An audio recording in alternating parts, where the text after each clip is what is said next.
digestivo sí. Digestivo sí, lo vimos incluso en el práctico, cuando disectamos. Y acá, mira, esta es una preparación, es un corte, y aquí está la boca, ¿ya? Y aquí está la faringe, y se continúa el tubo digestivo hacia acá, ¿ya? Y la única parte diferenciada del tubo digestivo es la faringe, que tiene fibras musculares longitudinales y circulares, y fíjate el ancho de la pared muscular que le sirve para succionar el alimento.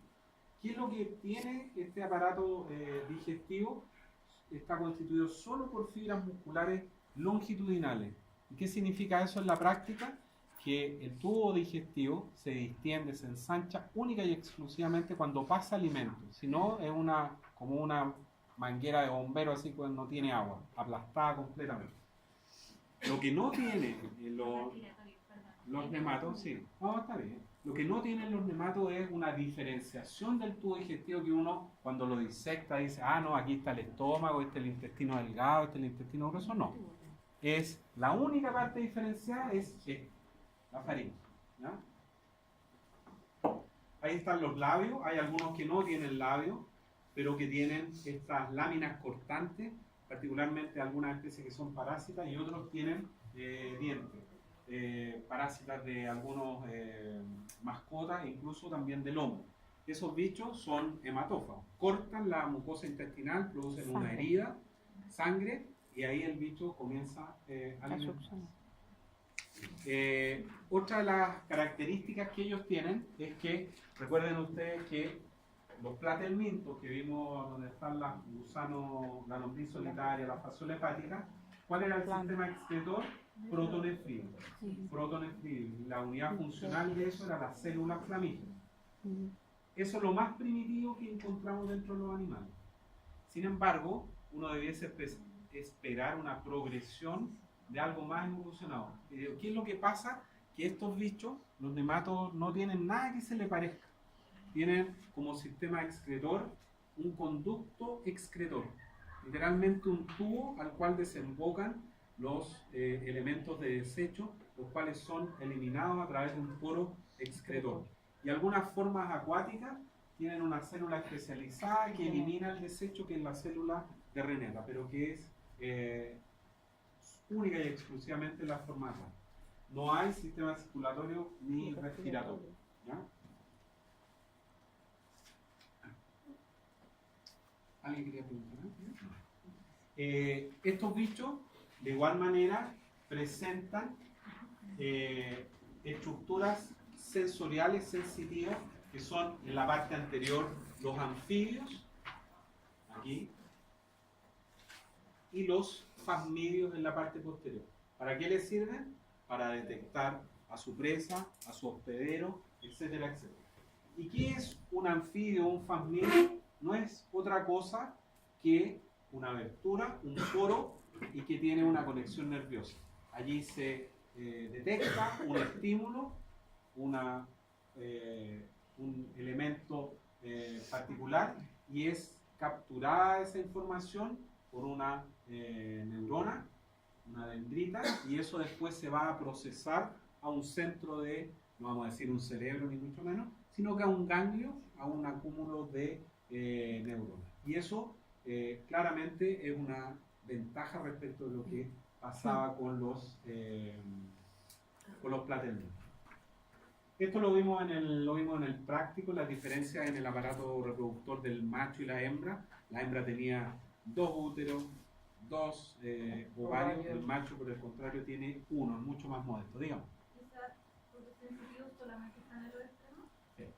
Anfibios en la parte anterior, fasmidios en la parte posterior. Y sirven, muchas veces se han utilizado y actualmente se utilizan en separar las dos grandes agrupaciones que hay de nematos, usando, entre otros caracteres, la presencia o ausencia de esos anfibios y fasmidios. ¿Ya? La fecundación es interna en los nematos. Ahí están las espículas copuladoras. ¿Ya?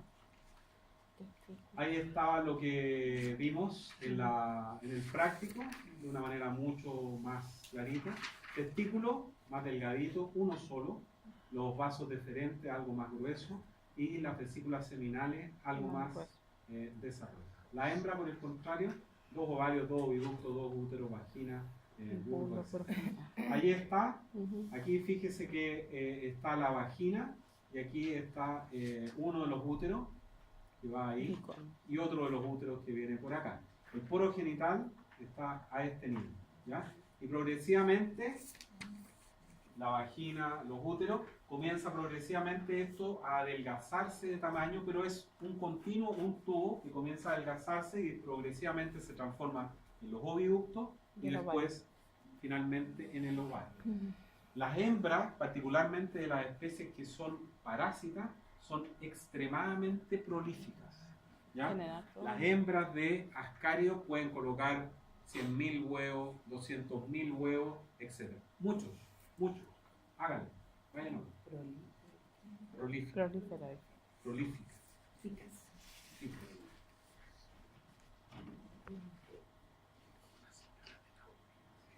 No lo puedo decir ahí sí, ¿entendió?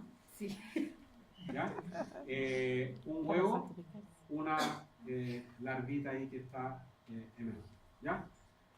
Básicamente son estas 12 clases las que se reconocen dentro de los nematodos, los adenosporea, que tienen los quimioreceptores anteriores, los anfibios, pero no tienen los flamídeos, y las Caesermentea, que tienen anfibios y flamídeos.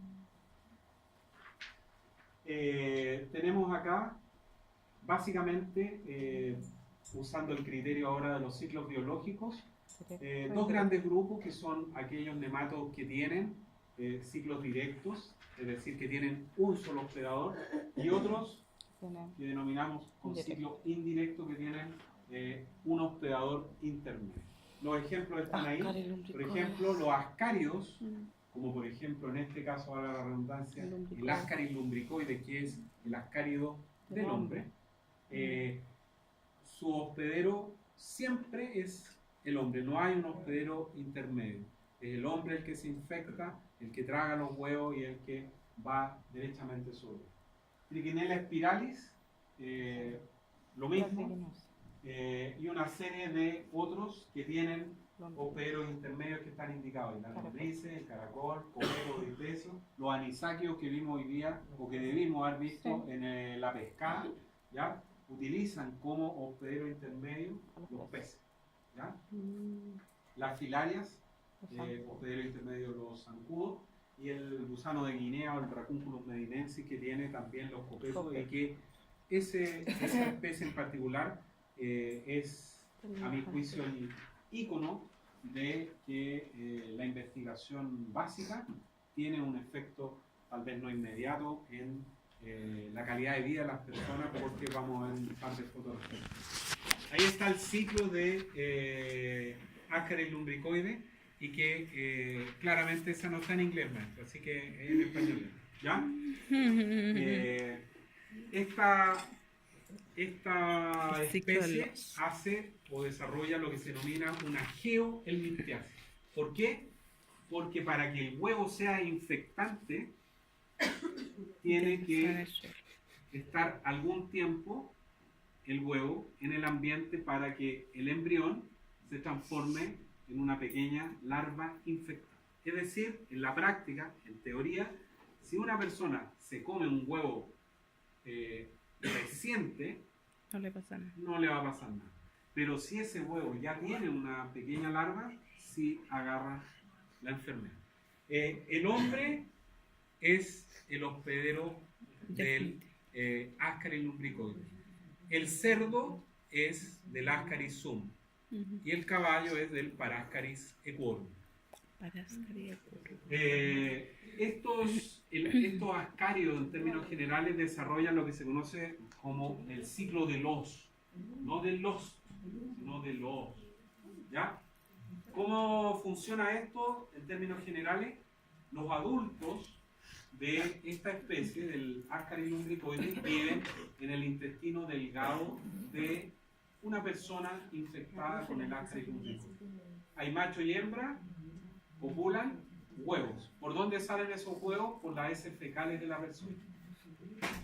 Esos huevos ya vimos que obligatoriamente deben pasar algún tiempo en el ambiente hasta que se desarrolla en el interior o el embrión se transforma en una pequeña larva. Otra persona ingiere involuntariamente los huevos, como por ejemplo con hortalizas mal lavadas o que han sido regadas con agua servida, o por manipulación porque no se lavó las manos, o derechamente una persona se autoinfecta porque cuando va al baño no se lava las manos y se traga involuntariamente los huevos. ¿Qué es lo que pasa acá?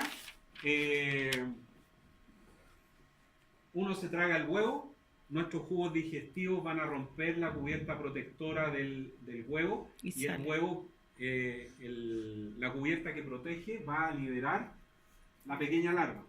Esa larva va a ser tragada por la persona y la pequeña larva va a romper la pared intestinal y vía circulatoria va a llegar hasta los pulmones. Hasta los pulmones. Es una pequeña larva. Y esa larva allí va a cumplir parte de su ciclo biológico. ¿Ya? Cuando termina su ciclo biológico en los pulmones, y durante la noche, cuando la persona está durmiendo, esas pequeñas larvas van a migrar hasta la boca de la persona y la persona involuntariamente y durmiendo las va a tragar, las va a deglutir. Y así llegan finalmente al tubo digestivo nuevamente. Y allí terminan su desarrollo y toman el tamaño que necesitan. A eso se le conoce como el ciclo de Krebs. ¿Ya? Ahí hay una pequeña larva del Ascaris lumbricoide en un corte de tejido pulmonar. ¿Ya? Eso no lo vamos a pasar. La Trichinella spiralis, ¿ya? Que también es importante de darle una mirada, porque este es un ciclo que se conoce o tiene la particularidad de ser oral carnivorino. ¿Ya? ¿Cuál es el hospedero natural o donde el hospedero natural donde se encuentra Trichinella spiralis? Las ratas. ¿Cómo se ve involucrado el hombre? Porque los cerdos comen ratas. Existe la mala práctica en las personas en el campo, etcétera, de tener una chanchera en alguna parte de la parcela, de la casa, etcétera, y allí le aplican todos los desechos para que el chanchito se alimente. Y eso claramente tiene la posibilidad de las ratas morir allí, que el cerdo se las coma, que se pongan a pelear unas con otras, heridas, el chancho las agarra y se infectan. Entre las ratas, lo mismo, son caníbales y así se mantiene el ciclo de manera natural en las ratas. ¿Qué? Natural. El hospedero natural. ¿Y el hombre? El hospedero ocasional de esta especie, porque no es el hospedero natural del hombre. ¿Cómo entró el hombre cuando comenzó a alimentarse de cerdo? ¿Ya? ¿Se llama así hospedero ocasional? Sí, por accidente. ¿Ya? Profesor, Señor. si se pasa ese accidente, ¿pasa a ser definitivo? ¿Cómo? Si pasara ese accidente, No. no. ¿Se elimina? No, porque nadie se come el lomo. Aquí no hay un hospedero ni definitivo ni intermedio. Bueno, no sé. El hospedero natural de Trichinella spiralis es la rata. Sí. ¿Ya? La rata. No es ni natural, ni es ni intermediario, ni definitivo, sino que es un hospedero que se ve involucrado en el ciclo de la Trichinella spiralis al consumir la rata. Y el hombre le pasa más o menos lo mismo. En los bovinos también puede pasar. Si por accidente un caballo comiese algún pedazo de la rata. También. ¿Y cómo podría ser ese accidente si es vivo? El caballo, eso mismo. Es que yo una vez leí unas situaciones En las pajas parece. que tenían Sí, sí. y investigando, en sus pasos, había Rata. pedazos de animal cuando lo enlataron, o sea, cuando lo cerraron En en fardo. los fardos y quedó entre medio. Y se los No le comieron. entendí, disculpe. La última parte no le entendí. Pero no se moleste porque no le entendí. No me molesta, tratando de buscar la palabra que me Ah. encanta. Es que como hizo, como que me dio la impresión que se había molestado. Cuando cerraron los fardos para comer, ¿ya? Iba entre medio el ratón muertecito, ¿ya? Y el animal lo agarró, pero era un herbívoro. Entonces yo quería saber si eso realmente lo que yo leí era Verídico. verdadero. O sea, puede pasar de que un herbívoro al comerlo también se Si te comes la carne. Sí, por el profe de intro también dijo Sí. eso. Sí, sí puede. Sí, pero Y dijo que un bovino también. no es lo habitual. No es lo habitual. No es lo habitual. Lo habitual. ¿El ratón lo transmite solamente por comérselo o por las heces? No. Al comer. Aquí La se carne. transmite al consumir la carne La carne, sí. de la triquinela. ¿Cómo se mantiene acá? Única y exclusivamente porque los ratones son caníbales entre ellos, Entre si hay ellos uno se muerto, comen. se lo comen, ¿ya? Y así. No es que el ratón al defecar salga la triquinela. Claro. ¿Ya? La triquinela va a ubicarse preferentemente a nivel de la musculatura estriada de tanto el cerdo como de las personas. Y hay casos graves en los cuales la triquinela puede ocasionar la muerte de una persona, básicamente cuando se ubica la triquinela a nivel del diafragma y de la musculatura intercostal, y eso afecta la respiración, pero son casos excepcionales, no es que ocurra así. En Chile, la triquinela, la triquinosis, es una enfermedad que se da frecuentemente en zonas rurales, y cuando se presenta es porque hay una fiesta, un bautizo, un casorio, que mataron un chancho, ya nadie se acordó que existía esto, y vamos cocinando, Y quedó medio crudo. y que está además de eso medio crudo, Claro. y Y ahí se transmite.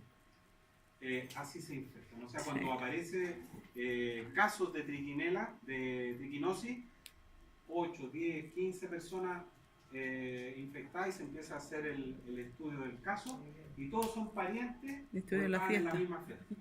¿Ya? Sí. Así que hay que tener cuidado. Consulta, ¿hay alguna manera de prevenir la triquinosis? Por ejemplo, si están Cosa en la carne.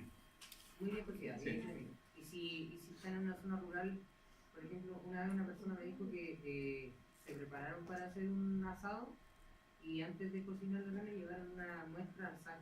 Ah, ¿Eso bueno, es recurrente? sí.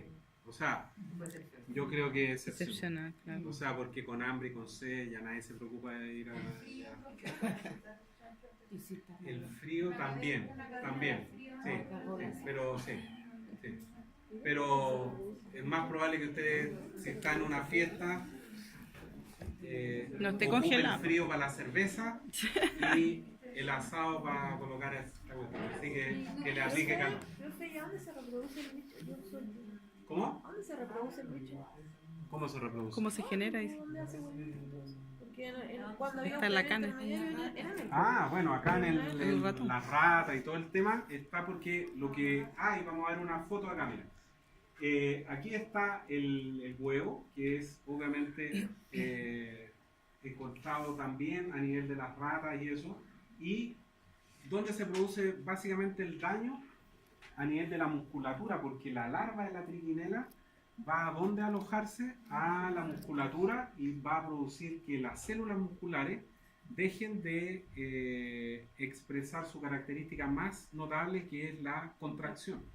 Entonces el cuerpo reacciona frente a esto y comienza a depositar calcio sobre la larva de esta, de la triquinela spiralis, que por eso se llama spiralis, porque está enrolladita, y las personas que sufren de esta enfermedad tienen un pequeño huevo, cototo en los brazos, particularmente en las piernas, porque el cuerpo tiende a encapsular. El enterobios vermiculares, los piduyes, ¿ya? Sí. Que también son bien frecuentes particularmente en los niños, porque y que tiene la particularidad de que la gran mayoría de los parásitos los hemos ubicado a nivel del intestino delgado. Ese era el lugar ideal para vivir. Este en el grueso. Este bicho, el Enteroides vermicularis, vive en la parte terminal del recto. ¿Ya? Cuando la hembra está lista para oviponer, es decir, para colocar su huevo, preferentemente de noche, atraviesa el esfínter anal y coloca los huevos en la zona perianal. Con su accionar, muchas hembras colocan y salen a colocar huevos allí, producen prurito. La persona, preferentemente niños, ya vamos a explicar por qué, se rascan, los huevos quedan diseminados en la cama y en las uñas, ¿ya? En las manos de las personas. Los niños se chupan las manos, comparten las colaciones, los jardines infantiles, se relacionan de una manera distinta a los adultos. Los huevos que quedaron en la cama, las personas sacuden la sábana, Respira. en términos ideales, ya hoy día o para adelante o para atrás. Y los huevos son muy livianos y flotan. Entonces, las personas de la casa se pueden tragar accidentalmente los huevos del Enteroides vermicularis. Por eso cuando alguien tiene oxidiosis, el Enteroides vermicularis, hay que tratar a la familia completa porque es bien probable que todos tengan piduye, oxiuro, ¿ya? Pero la mayor prevalencia está en los niños, por lo que acabamos de decir que tienen una forma distinta de relacionarse a la que tenemos los hombres. Aquí hay muchas hembras del Enteroides vermicularis en la zona perianal que han colocado sus huevos y que después no pueden volver a atravesar el esfínter anal y mueren. La hembra coloca sus huevos y chao. Y ahí se acabó su ¿ya? El macho es son mucho más pequeñitos que los ascarios, pero también tienen el extremo posterior enroscado. ¿Ya? 1 milímetro, 2 milímetros el agua. Pasamos a algunas enfermedades que son algo más extrañas y que utilizan algunos insectos para como hospederos intermedios. Esta es una enfermedad que no está en Chile y que hace, no sé, 20 o 30 años recién comenzó a aparecer en América del Sur, donde hay preferentemente en África y en zonas donde, preferentemente África. ¿Qué lugares? Generalmente lugares y villas donde se han instalado cerca del agua, cerca de ríos específicamente. ¿Y por qué esta enfermedad está cerca de esa fuente de agua como río, con mucha corriente? Porque esta mosca, que es una mosca pequeñita, su estado larvario, se cría en agua corriente. ¿Ya? No sé si alguien es de Arica acá y conoce los jergeles, o del sur que conoce los petros, ¿no? ¿No? ¿Nadie? Petros. Bueno, tienen que ir de paseo a la zona norte de la zona. Son unos bichos pequeños, hematófagos, y que no en Chile, en esos lugares producen esta enfermedad, ¿ya? Zona de África y algunas zonas de América del Sur. ¿Qué es lo que pasa? Las personas viven cerca del agua, ¿ya? Por razones evidentes, ¿cierto? Hay agua para comer, para lavar la ropa, etcétera, etcétera. Y estos bichos viven allí, en agua, como digo, corriente.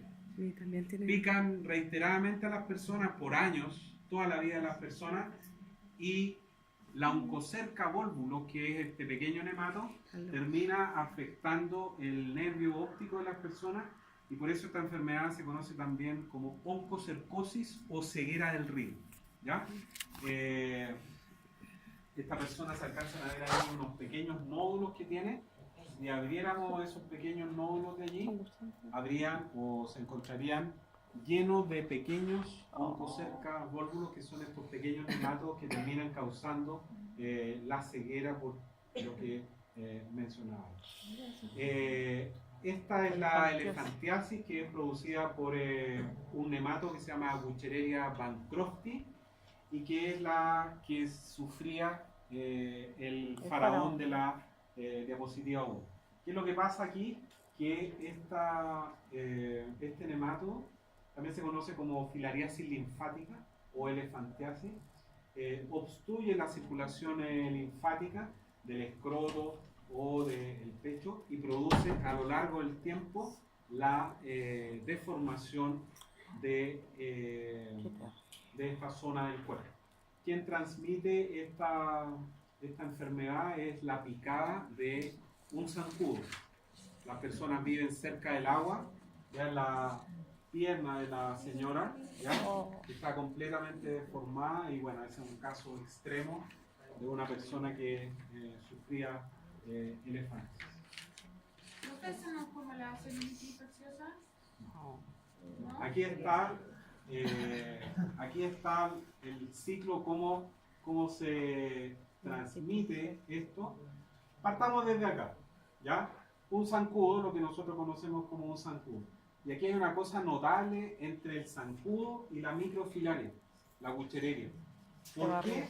Porque la Wuchereria, este pequeño nemato, entre comillas, sabe que a cierta hora del día, en la noche, el atardecer, los zancudos pican. Entonces, a esa hora, más o menos, estos bichos van o se desplazan hacia la circulación periférica del cuerpo. ¿Para qué? Para que la hembra, cuando viene a picar, los succione y estén en las glándulas salivales de vuelta. ¿Qué es lo que pasa? Que esta hembra coloca huevos, etc. y después quiere volver a colocar huevos y obligatoriamente necesita picar para obtener sangre. ¿Qué es lo primero que hace? Ya lo sabemos, inocula saliva. ¿Y qué es lo que pasa? Inocula la saliva y las salivas tienen esta pequeña microfilaria, la Wuchereria. Y así comienza esto a obstruir la circulación linfática hasta provocar la deformación de la extremidad, de la pierna, etc. Esto sí que es particularmente interesante, ya con esto vamos terminando creo, que es el Dracunculus medinensis o gusano de Guinea. Este bicho es un nemato que vive preferentemente de las rodillas hacia abajo. De las rodillas hacia abajo. ¿Por qué? Por lo que vamos a explicar ahora a continuación. Tiene incluso la capacidad de generar una pequeña úlcera en el pie de la persona o muy abajo en la pierna. ¿Qué es lo que pasa? Que este bicho es capaz, porque tiene los fasmidios, recuerden, estos quimioreceptores para detectar que la persona está en el agua. La persona cuando no tiene llave en su casa, preferentemente en África, se da esta situación donde hay pobreza. La persona se mete al agua, al lago, al río, y por lo general se mete hasta ahí, no más arriba, así que no se va a bañar, obviamente. Y allí la mujer se pone a lavar la ropa o a buscar agua, el hombre, etc. Y allí cuando este gusano de Guinea detecta que la persona está en el agua, libera los huevos al exterior. Y los huevos son consumidos por un pequeño copepo, un crustáceo. ¿Ya? ¿Y qué es lo que pasa? Que cuando las personas se meten al agua, sacan agua para llevar a su casa y tomar, etc., se tragan el copepo. Y en el interior se desarrolla un gusano que va a alojarse en esa parte. ¿Cómo se solucionó este problema? Cuando las personas, alguien estudió el ciclo biológico de esto. Claro, hoy día decimos, no, clarito que hay que hacerlo. Pero alguien tuvo que dar con el palo al gato primero. ¿Ya? Ahí está el gusano de Guinea. ¿Ya? Con la úlcera, las personas van a buscar agua. Allí les enseñaron que había que colar el agua. ¿Ya? Un género o algún tamiz allí. ¿Para Filtrar. qué? Para dejar allí retenidos Los copepos. los copepos, un delgado copepo, un pequeño copepo con la larva en el interior. No te creo. ¿Ya? Las personas incluso empezaban con un palito ahí a darle vuelta todos los días al Al gusano para poder sacarlo. ¿Pero ¿ya? se salía? Eh, No. Así que es particularmente interesante. Los anisakios, que ustedes ya lo vieron, hoy día existe el hábito de comer pescados crudos, ¿cierto? Por lo general aquí en Chile, la pescada, la merluza, está pero altamente parasitada con anisakio y es lo que frecuentemente se utiliza en los ceviches y en todas estas cosas porque es lo más barato. Un gallo que hace un ceviche claramente no va a colocar un atún de Juan Fernández para hacer esa cuestión o de Isla de Pascua porque se arruina. Entonces le aplica lo más barato que hay. Hay que ¿Y qué es lo que congelarlo. pasa? Más o menos lo mismo. ¿Ya? Pequeños crustáceos son los hospederos intermedios, son consumidos por pescados y ahí están. Los pescados son consumidos por otros o se mantienen así, llegan hasta la mesa de una persona, las personas consumen ceviche, sushi, etcétera, y hoy en día hay una alta prevalencia de anisakiasis porque las personas después están en su casa y le comienza a salir un gusano por la nariz o por la boca porque estaban allí. Los que hoy día disectamos en el laboratorio estaban muertos, pero cuando disectamos hace como 2 semanas en el otro grupo estaban vivos y salían y se movían bastante. Por eso dijo que freír no servía. Es solo hielo. Tenían Sí. que aplicarle El Necator americano es un nemato que tiene, en vez de tener labios, tiene mandíbulas cortantes, bordes cortantes allí, que se alimenta de sangre. Y vean ustedes la distribución de este bicho prácticamente en todo el planeta, particularmente en zonas tropicales y subtropicales. Chile no tiene. Chile no tiene. ¿Ya? Por las barreras naturales. Existe una alta prevalencia en zonas de África y también de Sudamérica. ¿Ya? Ahí están los bordes del Ancylostoma caninum, también atacan a los perros. ¿Ya? Ahí está el Ancylostoma con la larva migrans, que es una de las ¿Así fases se ve? características de este bicho. ¿Ya? Estos, ahora sí que vamos terminando, son nematos que atacan plantas. ¿Ya? Ya. La raíz. Tienen esos nematos que son fitófagos en la boca, una pequeña probóscide como una aguja, que ahí se alcanza a ver, la cual insertan en el vegetal y a través de ella comienzan a succionar la savia de la planta y la comienzan a debilitar y producto de esta acción también son capaces de transmitir algunos virus a los vegetales que terminan por afectar la producción de papas y de todas esas cosas. Y finalmente, ¿Qué es eso? esta es una larva de un insecto plaga, ¿ya? Y ¿Cuál es? acá en el interior, por transparencia, se alcanzan a ver ya nos vamos ya, algunos pequeños nematos que están en el interior. ¿Y qué es lo que sucede acá? Que estas plagas históricamente se han combatido con la aplicación de insecticidas. Muchos de los cultivos y frutas que Chile y otros países producen buscan mejores precios y otros mercados que son mucho más exigentes y esos mercados regulan la aplicación de insecticidas.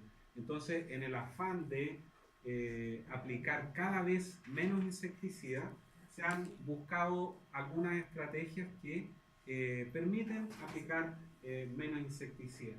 Y una de ellas es la utilización de nematos entomopatógenos que matan algunos insectos plagas y que tienen finalmente la conclusión final es que se van aplicando cada vez menos insecticidas. ¿Cómo se meten estos nematos en el interior de esta larva de insectos? Son pequeños nematos, se meten por los espiráculos respiratorios que están ahí, algunos se alcanzan a ver allí, Ujú.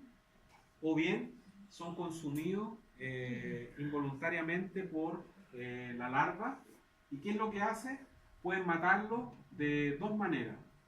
Comienzan a reproducirse en su interior, muchos, y finalmente Lo terminan revientan. rompiendo la larva, o bien, cuando son menos en cantidad, transmiten bacterias a las larvas y las matan con una septicemia finalmente. Y eso lleva, en definitiva, a tener una menor cantidad y aplicación de insecticidas.